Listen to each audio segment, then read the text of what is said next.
Hi everyone, I want to keep this short. You all know about the great products here at Old Time Radio DVD. Well, now's the time to purchase. Why now? Just can't afford to keep on doing this forever for free. So go to oldtimeradiodvd.com, take advantage of our great pricing.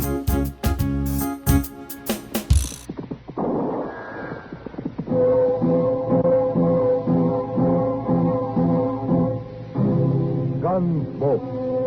Brought to you by L&M, the cigarette you want in the pack you want.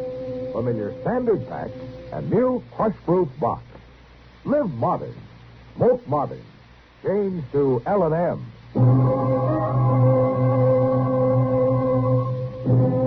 Around Dodge City and in the territory on West, there's just one way to handle the killers and the spoilers, and that's with a U.S. Marshal and the smell of gun smoke.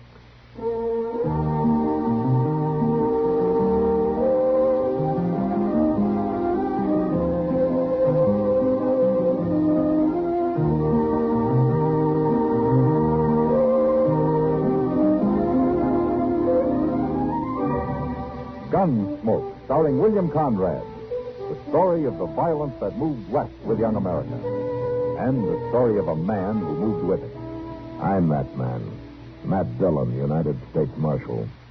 The first man they look for and the last they want to meet. It's a chancy job, and it makes a man watchful. And a little lonely.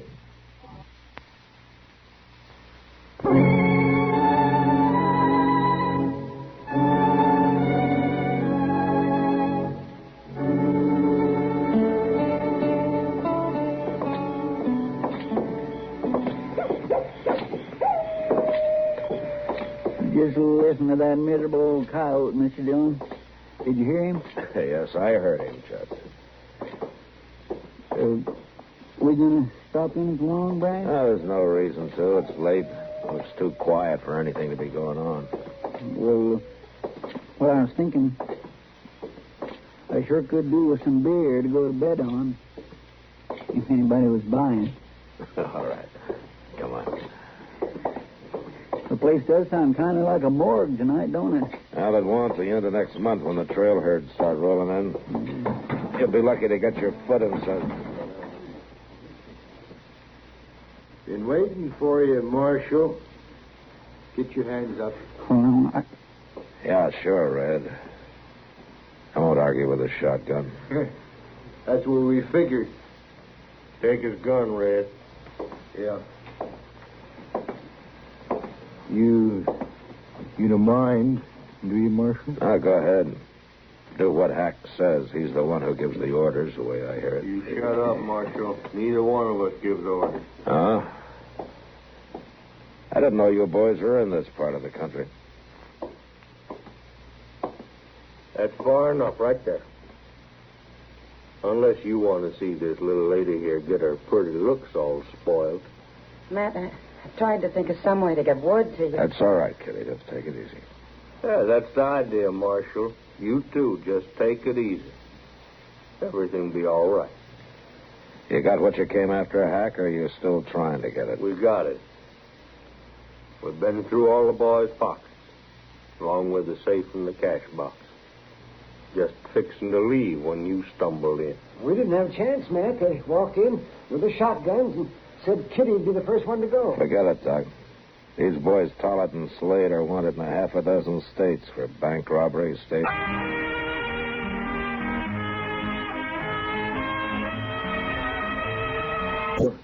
No, but your pictures have. You must have slipped into Dodge pretty quiet, huh? That's right, Marshal. And going to slip out the same way. I suppose you line up over there with the rest of the target. Go.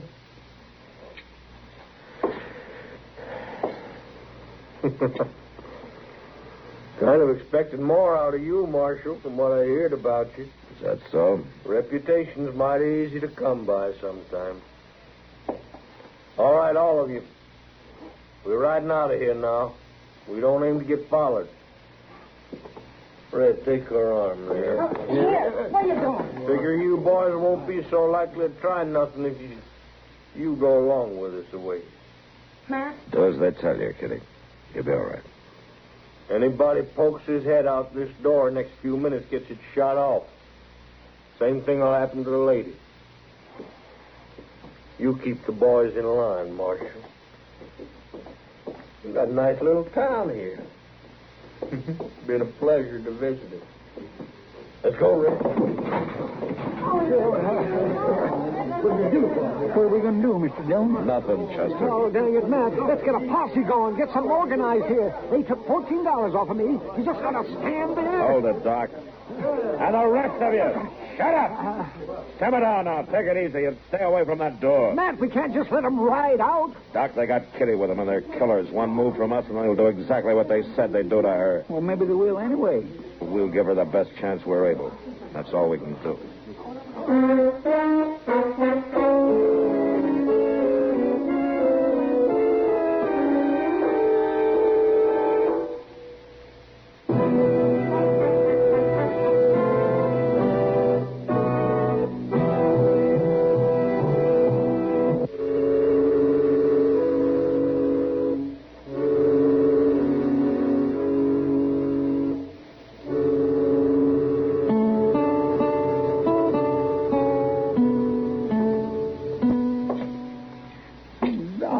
Doggone it, I just can't figure it, Mr. Dillon. Well, we've spent from midnight last night until noon today checking every trail out of Dodge. Till Beale and his scouts have worked the river bottom for 10 miles each way. Yes, sir, I know. The whole countryside's on the lookout for them. 2 men and a woman. They can't just disappear. Well, they sure done it so far. Yeah, they've sure done it so far. Come on, Chester, let's walk up the street and get something to eat, huh? All right. First time in all my recollection, I ain't had no appetite to speak of. Well, it won't help Kitty. You need to starve yourself. I got kind of a bad feeling ain't nothing going to help her, Mr. Dillon. Why not?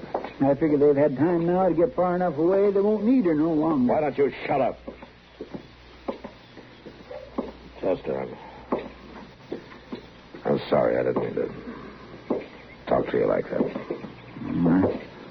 I reckon I understand. Yeah, I guess we both do.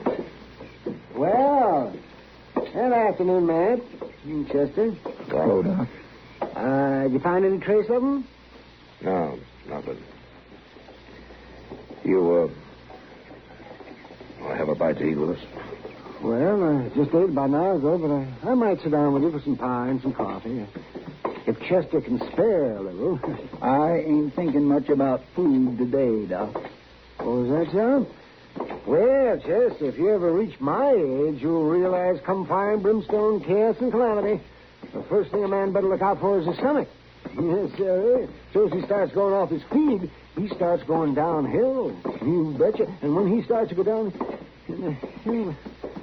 Oh, man, I sure hope Kitty's all right. We all hope so, Doc. Yeah, what's it? Hey, that was Kitty. Yes, that was down the street there somewhere. Yeah, come on. No wonder there was no trail. They never even left town. They planned to hole up for a night or two and then ride out after the search was all over. Miss Kitty must have broke loose for a minute, huh? Yeah. Matthew. Save it, Miles. There's trouble up the street. That's not up the street. It's right over there in my store. What? Upstairs in the storage loft. By Jing, he's right, Mr. Dillon. There's a pane of glass broke out up there. Aye. Yeah. Is there another window in the back, Miles? Aye. It's same as the one in the front. I reckon they seen us all right. Chester, you go cover that back window, huh? Yes, sir. At least she's still alive. Yeah. So far.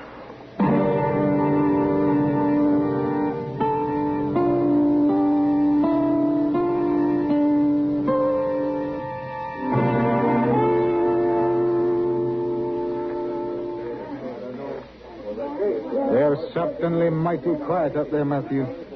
Nothing to talk about, I guess. Well, they know they can't get out of there. No, Doc, and we can't get in. Matt, suppose we set fire to the building. Oh, no, you're not. You're not setting fire to my store. Not if they stay up there for the next year, you're not. If they just didn't have Kitty up there with them, it'd be easy. Sure, just wait for them to starve out. Or else burn the place down. Will you stop saying that, Doc? Well, it's going to be dark before long, Matt. Yeah, I know. Oh, why don't they give up? They know they haven't got a chance. They have as long as they got Kitty, Doc. I don't know. Maybe they're finally ready to talk. Hey, Red! Hack! Careful, man. You're beat and you know it. Why don't you throw your guns out of that window and come on down? Suppose we throw the lady out instead, Marshal. Look, both of you. If anything happens to her, you know what to expect. And if anything happens to us, she knows what to expect. Why don't you go on home, Marshal? Take that crowd of yokels with you. We can hold out a lot longer than you can up there. But maybe not longer than the lady can. Oh, so help me if I get my hands on his Hack! Suppose we get together and talk it over, huh? Maybe we can work something out.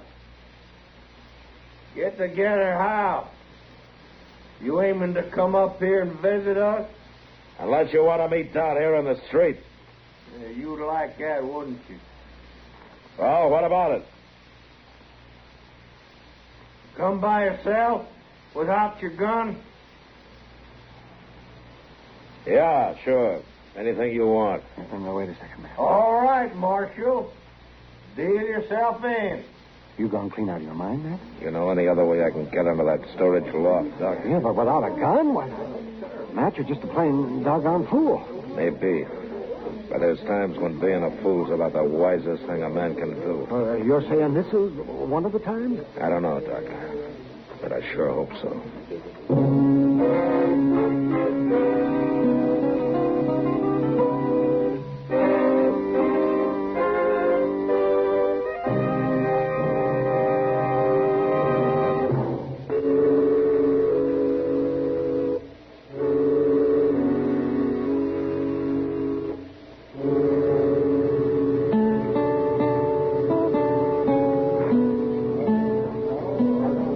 Here, Doc.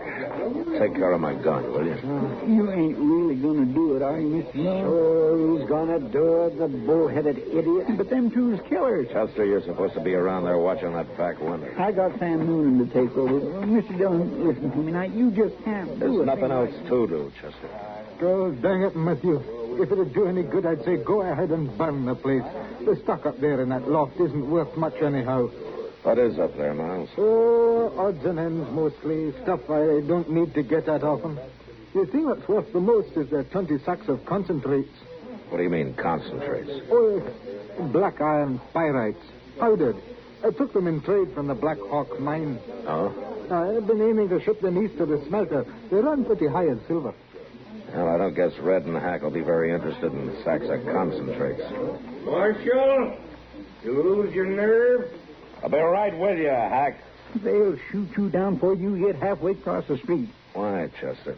That's what they're figuring. They can do it a lot easier after I'm there.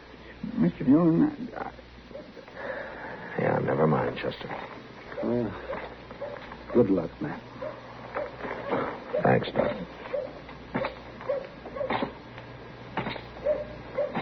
Make a mighty fine target down there, Marshal.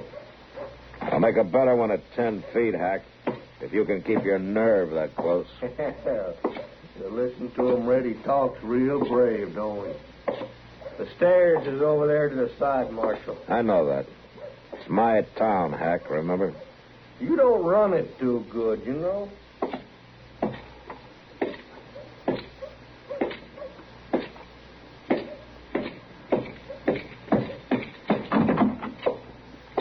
Hurry up, Marshal, before one of your boys down there gets notion. Are you worried, Red? You'll never see the day. Shucks. It's like a little lamb in a loaded chute. Matt, you shouldn't have done it. They're not going to let you out of here. Take it easy, Kitty. I'm sorry, Matt. You all right? You wouldn't have done a fool thing like this if it weren't for me being here. Sure I would have. It's part of my job, Kitty. Teaching boys like these a little respect for the law. Marshal, did you come up here to talk to me or this lady here? What do you say, me, Hack? Doesn't Red even count? You know what I meant. Yeah, I know. I just wonder how long it's going to take Red to learn. What are you talking about? Oh, shut up, Ray. He's just trying to start trouble. But all right, what does he mean? Learn what? You got your orders, didn't you, Red? Hack told you to shut up. I don't take orders from him or nobody else. Red, will you listen? Don't you see what he's trying to do? What? Trying to make bad feeling betwixt us, talking a pack of lies. He's trying to start us fighting each other. Yeah. Yeah, sure he is. Sure. You're easy to fool, aren't you, Red? You believe it. All right, that's enough now, Marshal. Just one more word like that, I'll blow you in half. Yeah, sure. Anything you want. Now, wait a second, man. All right, Marshal.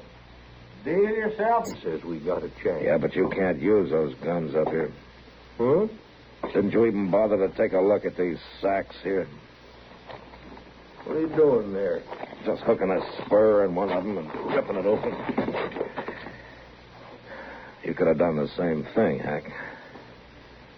Well, just some black dust of some kind. Here, let's toss some up in the air, huh? Whew. Don't you recognize it? Don't get the air all full of that stuff. Did neither one of you ever work around a mine? Yeah, I did. Then take a closer look, Red. Don't you know black powder when you see it? Oh, it's blasting powder. That's what it is. It's gunpowder. No. Now, you better lay those shotguns down easy, boys. You pull a trigger and this whole place will go up in one big blast. You're right, Red. We can't shoot nobody in here. You'll stand a better chance going to trial. Now, that's why you come up here without a gun. All right. Won't use my gun. But we're still 2 against 1, Marshal. Come on, Red, jump him. All right, come on, Red. It's even now, and I'm going to break your neck. No, not me. You win, Marshal. All right, then help Hack onto his feet. I'll take the shotguns along. All right, get moving, Red. Hey, you're holding that shotgun like you was going to use it. Just in case you change your mind. What? Why didn't you jump him? What's he doing with that gun? Oh, he can't use it no more than we could. Oh, not with all that powder. Well, now, Miles could be wrong. Maybe it is gunpowder. Oh, what are you saying? I know it looks like gunpowder. But if it is, Miles got fooled. He bought it for concentrates. Black iron pyrites. It ain't gunpowder. He fooled us. A liar? How about that? A lawman. And cheats for lying. Yeah, I'm a liar, all right. I'll admit it. But it beats being what you are. All right, now get moving. Down those stairs. Go on.